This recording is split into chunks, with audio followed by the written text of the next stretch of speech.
Hello viewers, আসসালামু আলাইকুম। Welcome back to my YouTube channel Hasina Mustafa Munnaj recipes. আশা করছি সবাই খুবই ভালো আছেন। আজ আমি খুবই সহজ ডিনার রোল, মিল্ক বান বা বনরুটি রেসিপি আপনাদের সাথে শেয়ার করব। আমার আজকের এই ভিডিওটি ভালো লাগলে প্লিজ লাইক করবেন, শেয়ার করবেন। যারা এখনও আমার চ্যানেলটিকে সাবস্ক্রাইব করেননি প্লিজ সাবস্ক্রাইব করবেন। যারা অলরেডি সাবস্ক্রাইব করেছেন তাদেরকে অসংখ্য ধন্যবাদ। আজকে বনরুটি বানানোর জন্য আমি ট্যাংজং টেকনিক ইউজ করব, যেটা জাপানিজ হোকাইডো মিল্ক ব্রেড বানানোর জন্য ইউজ করা হয়। প্রথমে আমি ট্যাংজং বানিয়ে নিব। ট্যাংজং বানানোর জন্য আমার লাগবে 2 টেবিলস্পুন ওয়াটার, 2 টেবিলস্পুন ফ্লাওয়ার এবং 4 টেবিলস্পুন মিল্ক। বনরুটি বানানোর ডোর ভেতরে আমি যখন এই ট্যাংজং মিক্স ইউজ করব তখন বনরুটিটা অনেক সফট এবং ফ্লাফি থাকবে এবং অনেক দিনের জন্য ফ্রেশ থাকবে। হিট অন করার আগে ময়দা, পানি এবং দুধকে আমি ভালো করে হুইস্কের সাহায্যে মিশিয়ে নিব। তারপর লো মিডিয়াম হিটে এটাকে হুইস্কের সাহায্যে ভালো করে নাড়াতে থাকবো পেস্ট ফর্ম করা পর্যন্ত। তারপর ট্যাংজং মিক্সের এই থিক পেস্টকে ঠান্ডা করে রুম টেম্পারেচারে আনতে হবে। বনরুটির ডো বানানোর জন্য আধা কাপ কুসুম গরম দুধ নিয়ে নিলাম। এর মধ্যে দিয়ে দিচ্ছি 1 টেবিল স্পুন অথবা 1 প্যাকেট ইনস্ট্যান্ট ইস্ট। এটাকে 10 মিনিটসের জন্য রেখে দিচ্ছি। ময়দা দিয়ে দিচ্ছি 2.5 কাপ বা 320 গ্রাম, লবণ 3/4 টিস্পুন, চিনি 1/4 কাপ, ডিম 1টি। এখন ইস্টের মিক্সচারটা এখানে দিয়ে দিচ্ছি। এর মধ্যে এখন দিয়ে দিচ্ছি দুধ এবং ময়দার পেস্টটা। এখন সব উপকরণগুলোকে একসঙ্গে মিক্স করে একটা ডো বানিয়ে নিতে হবে।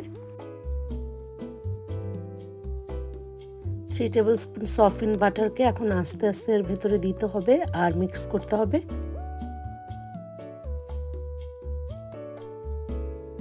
প্রায় 5 থেকে 7 মিনিটের মতো সময় লেগেছে।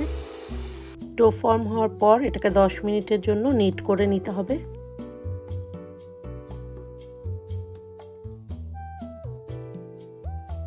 ডোটাকে একটা টাইট বলের মতো বানিয়ে নিতে হবে। একটি বোলকে এখন অয়েল ব্রাশ করে নিচ্ছি। এর ভেতরে ডোটিকে রেখে দিচ্ছি এবং একটি ড্যাম্প টাওয়েল দিয়ে এটাকে ঢেকে রাখবো যতক্ষণ না এটা ডাবল হয়ে যায়। 1 ঘন্টা পর ডোটা অলমোস্ট ডাবল হয়ে গেছে। এই ডোকে একটু নিট করে নিচ্ছি।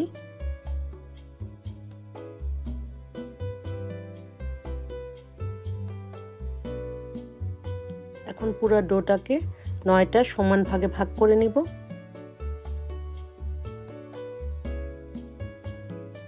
প্রত্যেকটা ডো পিসকে রোল করে একটা টাইট বলের মতো বান বানিয়ে নিব।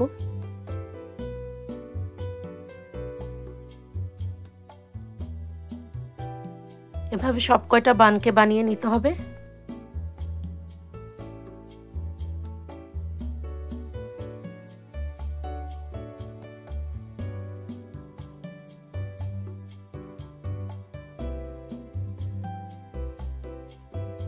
বানগুলোকে এখন একটা গ্রিস প্যানের মধ্যে নিয়ে নিচ্ছি। এখন এই বানগুলোকে একটি ড্যাম্প টাওয়েল দিয়ে ঢেকে আরো 1 ঘন্টার জন্য রেজ হতে দিচ্ছি। বানগুলোকে এগ ওয়াশ করার জন্য একটি ডিম এবং 2 টেবিলস্পুন মিল্ককে একসাথে হুইস্ক করে নিচ্ছি। সবগুলো বানকে এখন এগ ওয়াশ করে নিচ্ছি। বানগুলোকে এখন 350 ডিগ্রি ফারেনহাইটে 30 মিনিটসের জন্য বেক করব। এখন একটি গার্লিক বাটার সস বানিয়ে নিচ্ছি। এজন্য 1/4 কাপ বাটার দিয়ে নিলাম। এর মধ্যে দিয়ে দিচ্ছি 2 ক্লোভস গার্লিক, দিয়ে দিচ্ছি পার্সলি। বাটার মেল্ট হওয়ার পর চুলা অফ করে দিব। খুব সহজে এবং ঘরে থাকা অল্প কিছু উপকরণ দিয়ে তৈরি হয়ে গেল খুবই মজার ডিনার রোল অথবা বান বা বনরুটি। এই বানগুলো দেখতে কত সুন্দর হয়েছে আপনারা দেখতে পাচ্ছেন। আমি এখন গার্লিক বাটার সসের মিক্সচারটাকে এর উপর দিয়ে ব্রাশ করে নিচ্ছি। আজকে ডিনার রোল, মিল্ক বান অথবা বনরুটি তৈরি করার জন্য আমি ট্যাংজং টেকনিক ইউজ করেছি। সেজন্য এই বনরুটিগুলি খুবই সফট, মোলায়েম, তুলতুলে হয়েছে এবং অনেক ফ্লাফি হয়েছে, আর এটা অনেক দিনের জন্য ফ্রেশ থাকবে।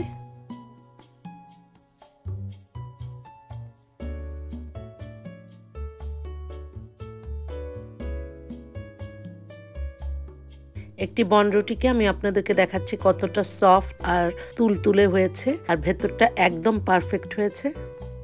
আমার আজকের এই ভিডিওটি ভালো লাগলে please like, share and subscribe. Thanks for watching. আল্লাহ হাফিজ।